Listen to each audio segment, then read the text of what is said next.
আপনারা জানেন যে গত সপ্তাহেই রাজ্যে আসেন কেন্দ্রীয় স্বরাষ্ট্রমন্ত্রী অমিত শাহ এবং কেন্দ্রীয় স্বরাষ্ট্রমন্ত্রীর তরফ থেকে রাজ্যের সীমান্তবর্তী এলাকার সার্বিক নিরাপত্তা সংক্রান্ত বিষয় নিয়ে বিভিন্ন যে কেন্দ্রীয় তদন্তকারী এজেন্সিগুলো রয়েছে বা রাজ্যের যে সমস্ত তদন্তকারী এজেন্সিগুলো যারা রয়েছেন তাদেরকে সঙ্গে নিয়ে তিনি বৈঠক করেন এবং আগামী দিনে পশ্চিমবঙ্গের মতো একটি গুরুত্বপূর্ণ রাজ্য যেখানে নেপাল, ভুটান, বাংলাদেশের মতো আন্তর্জাতিক সীমান্ত রয়েছে, এই জায়গাতে নিরাপত্তা ব্যবস্থাকে যথাযথভাবে বলবৎ করে রাখার জন্য কেন্দ্রীয়ভাবে বা কেন্দ্রীয় স্তরে যাতে নিরাপত্তা সংক্রান্ত বিষয় সমস্ত দিক খতিয়ে দেখতে পারা যায় তা নিয়ে তিনি বৈঠক করেছেন এবং তার ভিত্তিতে কেন্দ্রীয় স্বরাষ্ট্র মন্ত্রকের তরফ থেকে একাধিক ব্যবস্থাও ইতিমধ্যে গ্রহণ করা হয়ে গিয়েছে। এই পরিস্থিতি বা এই আবহের মধ্যেই আমাদের মতো রাজ্যে যেখানে রেলপথ বহু কিলোমিটার দূরে রয়েছে, বিস্তীর্ণ এলাকা জুড়ে রয়েছে, সেই রেলপথের নিরাপত্তা ব্যবস্থা আরো জোরদার করার জন্য এবার অন্তত সীমান্তবর্তী এলাকাগুলিতে বিশেষ ব্যবস্থা গ্রহণ হচ্ছে রেল। এবং ইতিমধ্যেই আপনারা জানেন পূর্ব রেল এবং উত্তর পূর্ব সীমান্ত রেল, এই দুইয়ের তরফ থেকেই মূলত যে সীমান্তবর্তী এলাকার যে রেলপথের ব্যবস্থা সামলানো হয়। পূর্ব রেলের মধ্যে দক্ষিণ 24 পরগনা, উত্তর 24 পরগনা, নদিয়া, মুর্শিদাবাদের মতো জেলারা রয়েছে, মালদারও কিছুটা অংশ রয়েছে যেখানে এই বাংলাদেশ সীমান্ত অত্যন্ত কাছে। আবার উত্তর পূর্ব সীমান্ত রেলের ক্ষেত্রে একদিকে নেপাল, অন্যদিকে ভুটান, অন্যদিকে বাংলাদেশ, এই তিনটে সীমান্ত এলাকায় রেলপথের যে পরিষেবা বা রেল ক্যাটার করার কাজ এই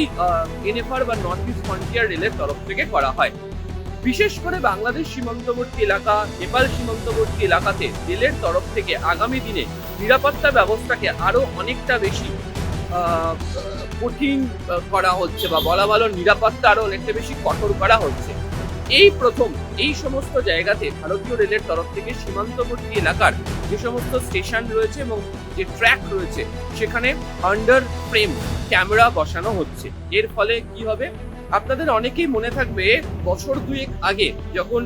বাংলাদেশ অশান্তির আগে মৈত্রী এক্সপ্রেস চলাচল করত, রোজ যাত্রীবাহী ট্রেন চলাচল করত, তখন এই ট্রেনের নিচে একজন ব্যক্তি তিনি লুকিয়ে থাকেন, আন্ডার ক্যারেজে যাকে বলা, এবং তা দিয়ে তিনি বাংলাদেশ পর্যন্ত চলে যান। যে জায়গাতে গিয়ে বিষয়টি ধরা পড়ে, বলা ভালো চলে যাওয়ার চেষ্টা করেন, গেদে বর্ডারের কাছে গোটা বিষয়টি ধরা পড়ে এবং গেদে বর্ডারের কাছে ধরা পড়ার পরে গেদে বর্ডারের কাছে ধরা পড়ার পরে তখন জানতে পারা যায় যে তিনি কিভাবে আসলেন। অনেকেই বলছেন যে অনুপ্রবেশ সমস্যা আটকানোর জন্য চারিদিকে বিএসএফ কাজ করছে, একাধিক কেন্দ্রীয় তদন্তকারী সংস্থা কাজ করছে। এরপরেও কিছুদিন আগে দেখতে পাওয়া গেছে যে শিলিগুড়ির কাছে যে 4 জন রোহিঙ্গা ধরা পড়ছে। আবার ত্রিপুরা, আসামের মতো বেশ কতগুলো জায়গা থেকে অবৈধ অনুপ্রবেশকারী তাদেরকে ধরা হয়েছে এবং এদের বিরুদ্ধে কঠোর ব্যবস্থাও কেন্দ্রীয় সরকারের তরফ থেকে, পুলিশ প্রশাসনের তরফ থেকে নেওয়া হচ্ছে। এইভাবে যাতে রেলের পথে লুকিয়ে যাতে পালিয়ে যেতে না পারে সেই কারণে তারা রেলওয়ে ট্র্যাকের নিচে তারাই আন্ডার ফ্রেম ক্যামেরা ব্যবহার করতে চলেছে। এর ফলে গোটা ট্রেনটি যখন ট্র্যাকের ওপর দিয়ে যাবে তখন ওর নিচে কেউ রয়েছে কিনা, বা ধরুন কেউ কোনো অপ্রয়োজনীয় বস্তু তার নিচে রেখে দিয়েছে কিনা, বা ধরুন এর মধ্যে কোনো ওয়্যার কেউ কোথাও লাগিয়ে রেখেছে কিনা, যার ফলে ক্ষতি হতে পারে, কোনো এমন কোনো দুর্ঘটনা ঘটতে পারে, সেই পরিস্থিতি যাতে তৈরি না হয় সেই বিষয়টাকে দেখার জন্য এই সিদ্ধান্ত গ্রহণ করা হয়েছে। এবং ইতিমধ্যেই পূর্ব রেলের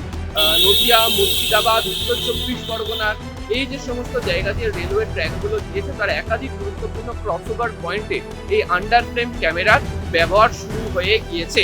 এবং যখন এই ট্রেন ক্রস করবে এই ক্যামেরার ওপর দিয়ে তার লাইভ ভিডিও তা রেলের কন্ট্রোল রুমে আসবে, তারা সেখান থেকে গোটাটা অ্যানালাইজ করতে পারবেন এবং প্রয়োজনে বিভিন্ন যে কেন্দ্রীয় তদন্তকারী সংস্থা রয়েছে সেই কেন্দ্রীয় তদন্তকারী সংস্থাগুলোকে তারা এই ছবি তারা সরবরাহ করতে পারবেন।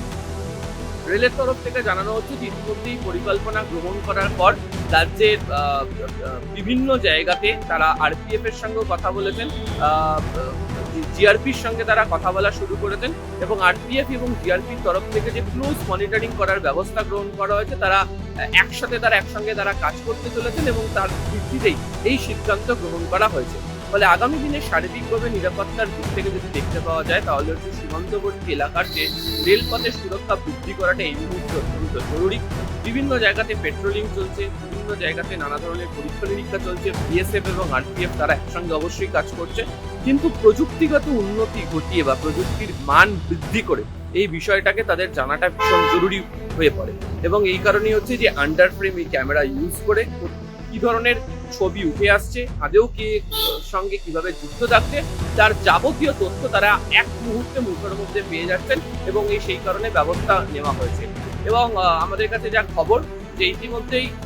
আরপিএফ এর তরফ থেকে এই সমস্ত ছবি বিএসএফ কে দেওয়া হয়। আপনারা জানেন যে মৈত্রী এক্সপ্রেস সহ বিভিন্ন যে ট্রেন বাংলাদেশের সঙ্গে যাত্রীবাহী ট্রেন চলাচল করত তা বেশ কয়েক বছর হলো বন্ধ রয়েছে। যদিও পণ্যবাহী ট্রেন চলাচল এখনো পর্যন্ত চলছে এবং এই পণ্যবাহী ট্রেন চলাচলের সময় যে ট্রেন বাংলাদেশে যাচ্ছে বা বাংলাদেশ থেকে আসছে তখন এই সমস্ত ছবি রেকর্ড করা হচ্ছে আন্ডার ফ্রেম ক্যামেরার মধ্যে দিয়ে, সেখান থেকে ভিজুয়ালগুলো নেওয়া হচ্ছে এবং তা স্টোর করা হচ্ছে। এবং আবারও বলছি, বিএসএফ, এনআইএ সহ বিভিন্ন কেন্দ্রীয় তদন্তকারী সংস্থার সঙ্গে সমস্ত ছবি শেয়ার করে নেওয়া হচ্ছে। তার ফলে নিরাপত্তা সংক্রান্ত বিষয়ে অনেকটা মান উন্নয়ন করা সম্ভব হয়েছে।